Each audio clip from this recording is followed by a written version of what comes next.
K Show fans, Dan K alongside Lucas Jones. We're back and better than ever, filled with turkey Thanksgiving festivities and family love and care. The holidays always make us happy, they always rejuvenate us, and they get us ready for what is a cornucopia of hockey action we're going to be talking about this week on the Dan K Show. We're talking the best of the best, the teams that are really thriving here at the halfway point.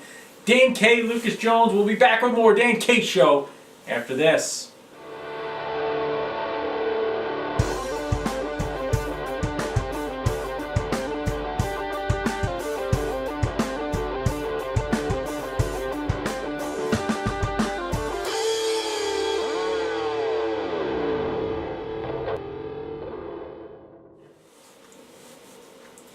Hey Dan K Show fans, welcome back. Dan K, Lucas Jones, time for the best portion of the show, Dan K's Three Things. Thing number one, it's almost the halfway point of the season, and with that, Lucas, we start talking playoffs. We're talking playoffs, folks. We're going to talk about some of the front runners for the playoffs and some of the best from the first half of the season coming up next on the show.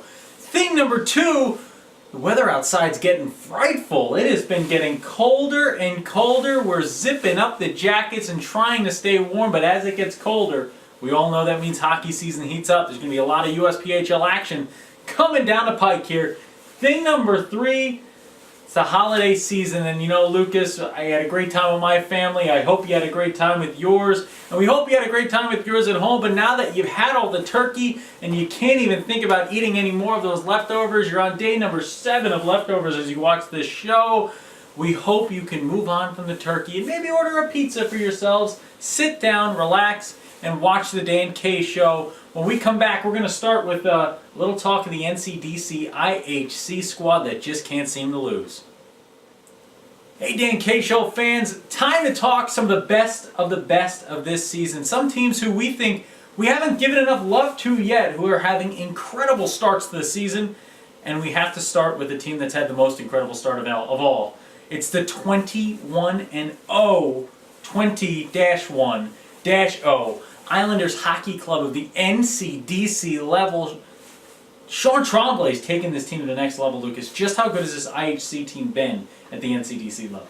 Oh, absolutely. I mean, they've almost gone undefeated, which is impressive of a feat standing alone.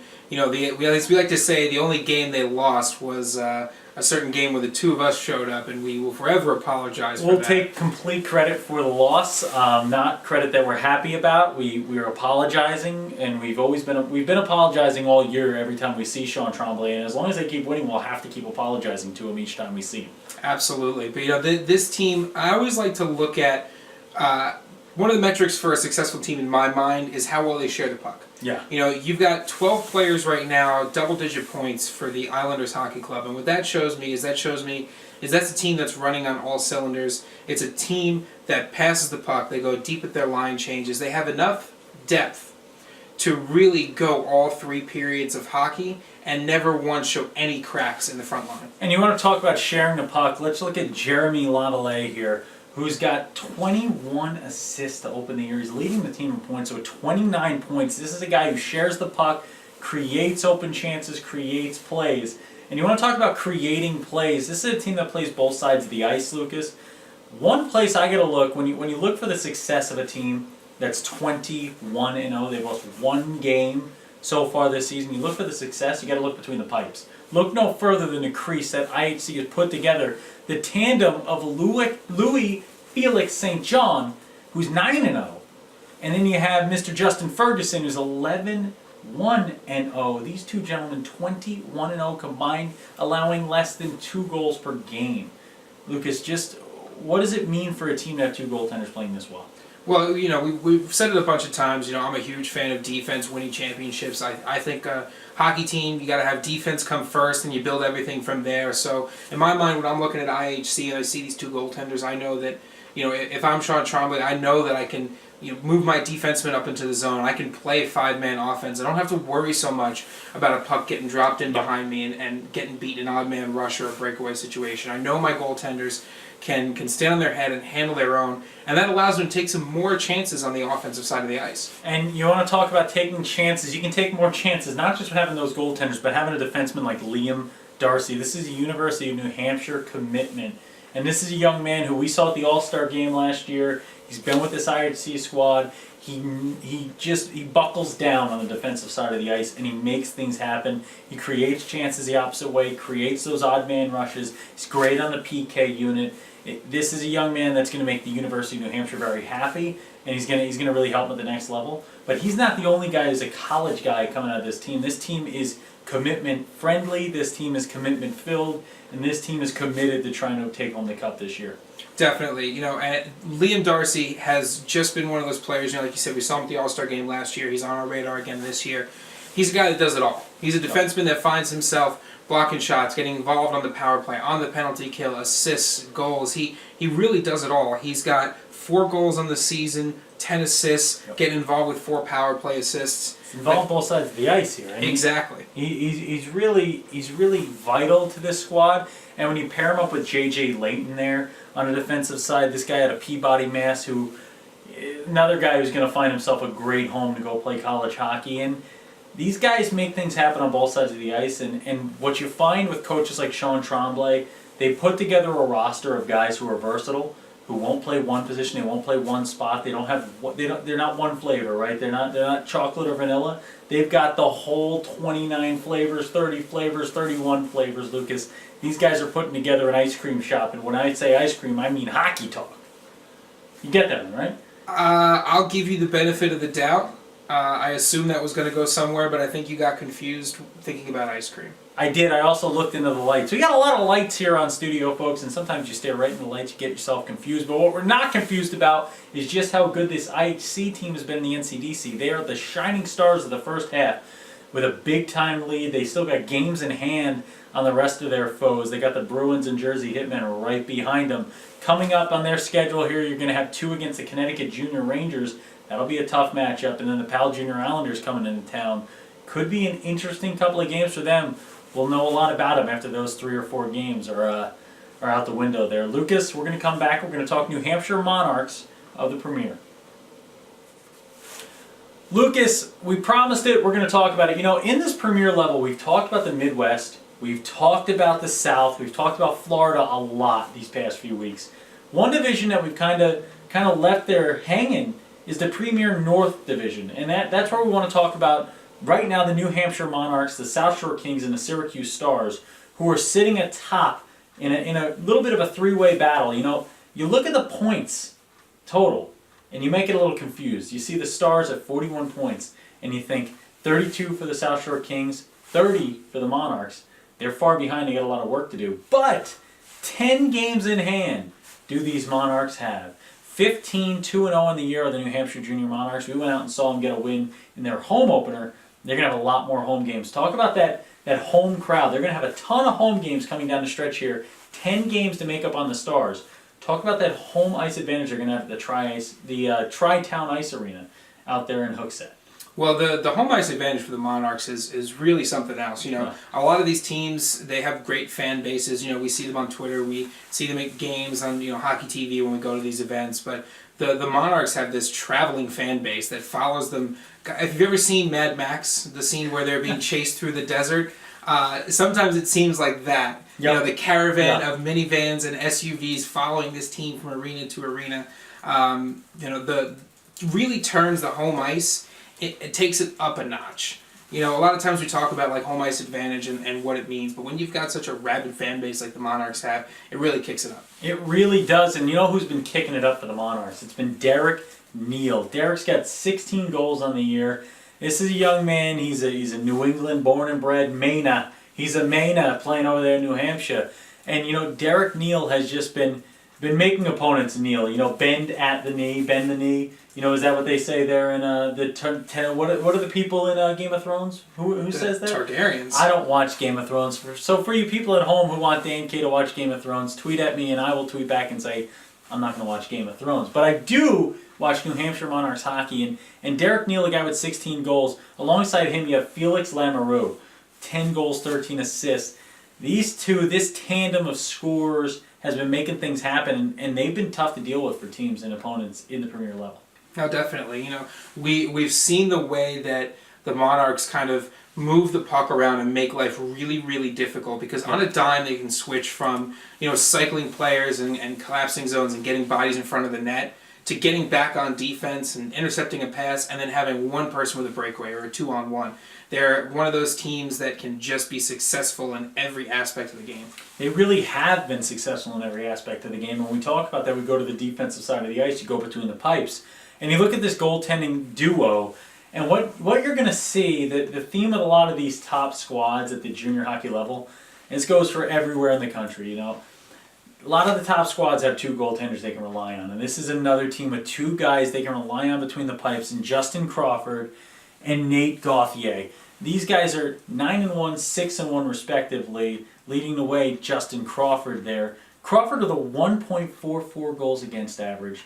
His counterpart, Mr. Gauthier, 1.72 goals against average. This is the second team we've talked about in this one, of the best of the best. And this is the second team with two guys giving up less than 2 goals a game. Yeah, and it's definitely a pattern, and I think it's not just a correlation, Dan. It's a causation. You see teams that have these phenomenal goaltending duos, and I know we were also talking about the Kings in this division.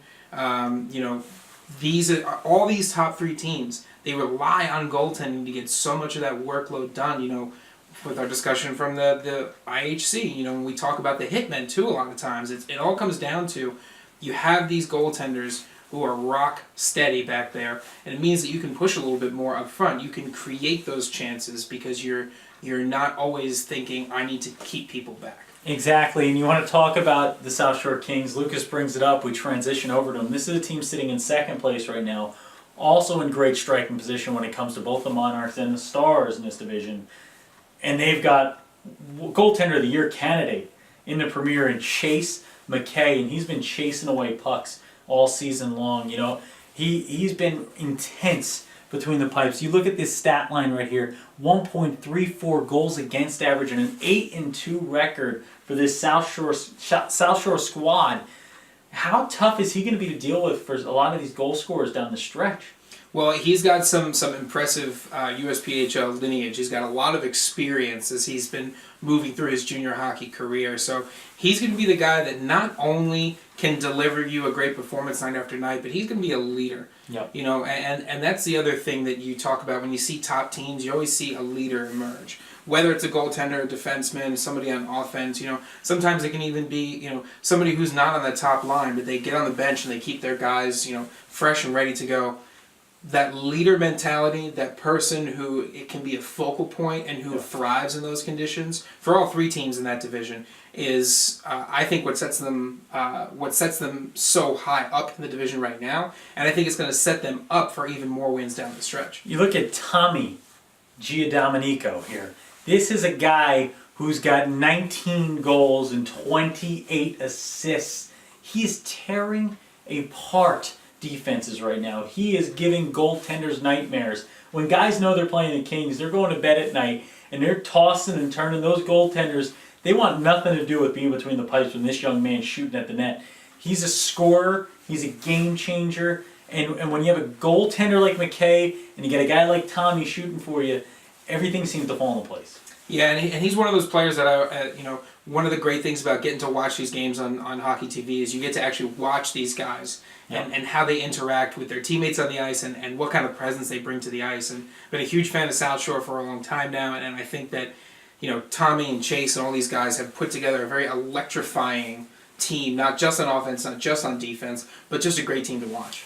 Great team to watch, and you want to talk about, we all love defense, we all love goaltending, but when you look at the team that's sitting atop this division right now, yes, with a few games in hand, but 26-1, nothing to shake a hockey stick at. This is a Syracuse Stars team in first place in the Premier North right now with 133 goals for, but 80 against. They're going to give them up, but they're not afraid to give them up because they score in bunches. How do you talk like the juxtapose of these teams, right? The Kings and Monarchs, who seem to lean on those goaltenders, lean on that defense, lean on block shots, lean on limiting the amount of pucks that get across the crease there, to a team like Syracuse who's not afraid to let a team go shoot 40, 50 shots on goal in the game because they know they're going to get theirs as well. How do you kind of compare those types of styles? Well, I think the Stars right now are racing in a division made up of Mustangs and Corvettes. The problem is that they're driving Veyrons. They are as good as these other teams are, as offensively minded as the other teams are, offensively competent. The Stars, with their crazy amount of goals that they score, it just not only does it mathematically put a team ahead, but it also gets in an opposing team's mind.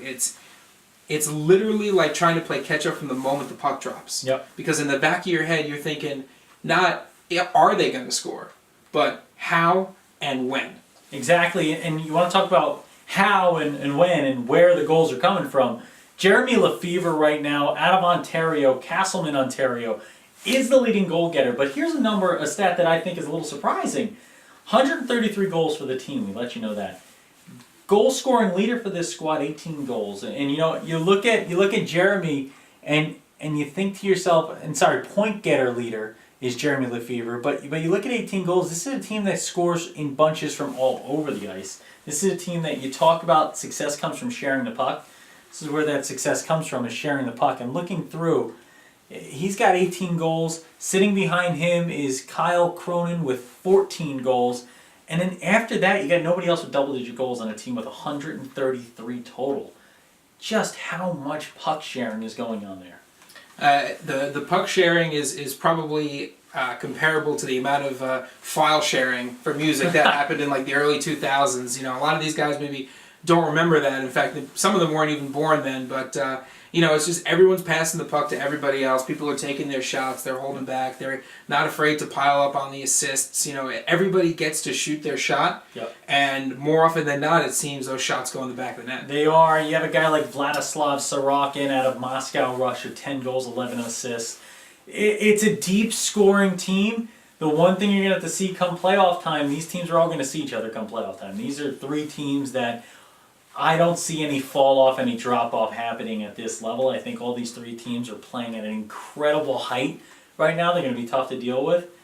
You're going to see, is it going to be goaltending that wins this thing? Is it going to be goal scoring? Or is it going to be the guys like the Derek Neals of the world who want to come out and score big time goals? Keep an eye on the Premier North. It's premier hockey action right now. We're going to jump over and see if we have some other best of the best squads that we'd like to talk about. We'll be back with a little more after this. Hey everyone, we left, and now we're back. It's like magic, and this team has been playing like magic this year. The Beijing Shougang Eagles of the Elite Division. This is a squad that is really, Lucas, grown leaps and bounds in the last year here on the ice. Just how good have they been at 11-9-0? Well, I think they've been great, and the Elite Division is such a difficult division to play in. The fact that this team has is 11-9 and they are competing in their division, they are improving, and I think every athlete out there has been drilled kind of the same axiom that practice makes perfect. The more reps you get, whether it's swings or skating time, whatever chosen sport you might be in, the more you do it, the better you are. And this team has come into the USPHL, into that elite division, and they have just been doing nothing but improving since the start of the year. And that's where you look at the improvement in net, starting here with Brian Yan. This is a young man who is 8-7-0 this year. He's got 2 shutouts, 2.75 goals against average. You've seen the improvement between the pipes. You've seen the confidence grow. You've seen him get used to kind of the team that's playing in front of him, the pucks he's going to see, the shots he needs to block. He's getting his angles right. He's really improved between the pipes. Just how good has Brian Yan been recently? It's been incredible. You got that sub-3 goals against average per game. You're talking about a team here that, like you said, they've been improving. So to have that 2.75 is a great statistic to be able to hang your hat on at this point in the season. And it's also great to look at that and go, okay, here's what we're doing as a team. We're letting in about 2 or 3 goals per game. That's completely manageable for any team out there in the USPHL, let alone a team in a competitive elite division. So this team, from the statistics that we're looking at, it looks like this is a team that's going to be able to continue to improve, not just in their play, but in their standing in the division as well. That's right. You look at Ethan Howe here with 14 goals, 12 assists, leading the way for this offense. This team, top to bottom, finding ways to score right now. The Beijing Shougang Eagles have been fun to watch. I'm excited to see what the second half of the season brings for them. 20 games in, they're over 500. They're looking to be a playoff competitor. This elite division has a lot of great squads we've been continually talking about this year. This is one we hadn't gotten a chance to highlight yet. I'm happy we were. We're going to come back here with the wraparound. Right after this, we're going to be talking about a little bit of everything in the standings of the USPHL. And now it's time for the wraparound. We decided that it hasn't really been quick enough up to this point, so we're going to try to speed it up a little bit. You ready?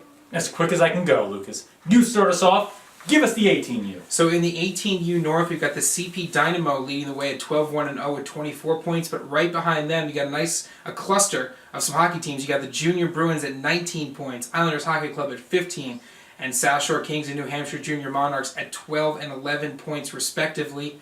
Competitive division, we'll see what happens. 18U South, you got the Jersey Hitmen on top, 11-1-0 with 23 points. Skipjacks Hockey Club at 10-1-0 at 21 points. New Jersey Rockets 10-4-0, 20 points. You got 3 teams separated by 3 points with Pal Junior Islanders and Jersey Shore Whalers right underneath them. And Lucas, that was quick, but I think the wraparound can get even quicker here. We move to the 16U. We're going to start in the North, and we've got the Boston Junior Bruins at 9-0. That's an 18-point start for them at the 16U. New Hampshire Monarchs behind them, 8-4-0. That's 16 points, but the Bruins with those 3 games in hand, feeling comfortable at the top. Behind them, the Islanders Hockey Club and Rochester Monarchs close behind at 16 and 13 points respectively. CP Dynamo tied with those Monarchs. They're 5-5-0 with 3 OT losses leading them to 13 points in the year. Cut out those OT losses, they'll be right back in this thing. Springfield Picks with 12 points and the Northern Cyclones with 10. That rounds out your North Division. Moving down to the 16U South, you've got a 15-0 Jersey Hitmen team, a spotless start for them. 94 goals for, 8 against. They have been unbeatable thus far, just that good at the 16U level. Following them up, the Skipjacks Hockey Club, who are close to perfection, Lucas, just missing it. 12-1-0 to start the year, 24 points, hot on the tails of the Jersey Hitmen, though. New Jersey Rockets, 9-10-0 with 18 points. Following them up, the Pal Junior Islanders with 16, the Jersey Shore Whalers with 15, and the Connecticut Junior Rangers with 8. And if the end of that sounded a little bit like your lottery numbers for the night, go home and check if you've played the right numbers and maybe you...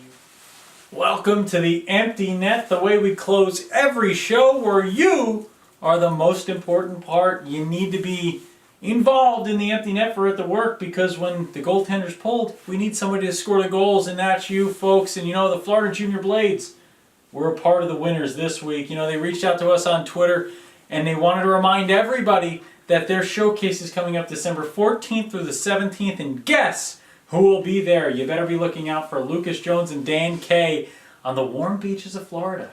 We are breaking out our Palm Beach printed short sleeve t-shirts, our shorts and our flip-flops. It might be cold for you native Floridians, but for us, it's going to be a paradise in December. We are really excited to get down there. We've been talking to the coaches. We've been talking to some people from the league. We've been talking to Tia, who's been sending us some great content from Florida Junior Blades, and we've just been looking at a lot of the Florida standings and statistics, and I'm pretty excited to get down there. It's going to be great hockey. When these teams get together down that South region, they play high-flying, fast-paced, hard-hitting, slobber-knocking hockey, and they are fun to watch. It's going to be a great showcase. If you can't make it down, turn on Hockey TV and watch. If you can make it down, you better look out for these 2 mugs walking around. Lucas, do you have anything this week for the Empty Net?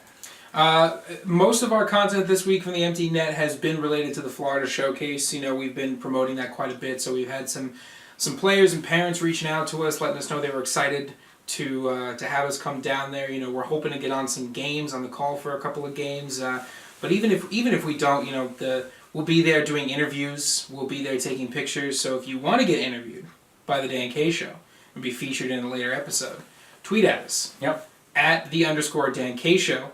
And we'll get back to you. We'll find you. We'll figure out where you are, and we'll interview you. We'll talk about, whatever you want, really. We're going to be bothering folks all over to try to just find out what this Florida hockey scene's all about. We can't wait to learn about it. We can't wait to see hockey in the warmest, most beautiful environment there is in the United States in the winter. So excited to see the Florida Junior Blade Showcase. I'm excited to see you on site. I'm excited that you keep watching. I'm sure Lucas is as well. This empty net's going to close up and we're going to put the goaltender back in because, folks, we've scored again. Lucas, parting words for this week's show. Ooh, my parting words are that Lena needs to turn off her volume on her phone. Was that producer Lena? No, that was my phone. Ooh, it was Lucas, folks. And my parting words are, I'm going to have to explain to producer Lena why I threw her under the bus.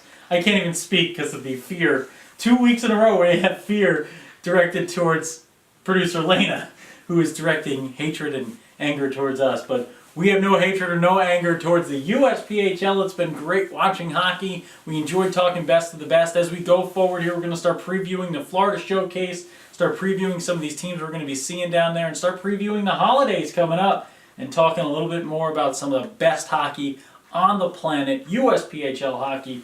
For Lucas Jones, I'm Dan K. Remember, when Dan K's on the mic, it's always hockey night. It'll be a real shame if we get down to Florida and they aren't using hollowed out coconuts as helmets. Well, that's what I figured. Everything was hollowed out coconut based down there. When we went to Miami, we only drank from hollowed out. We only drank from coconuts. I guess, can you make a puck out of a coconut? The husk is pretty. Anything out of a coconut. You could really. I tried to eat a coconut once though, like at shell outers. Mm-hmm.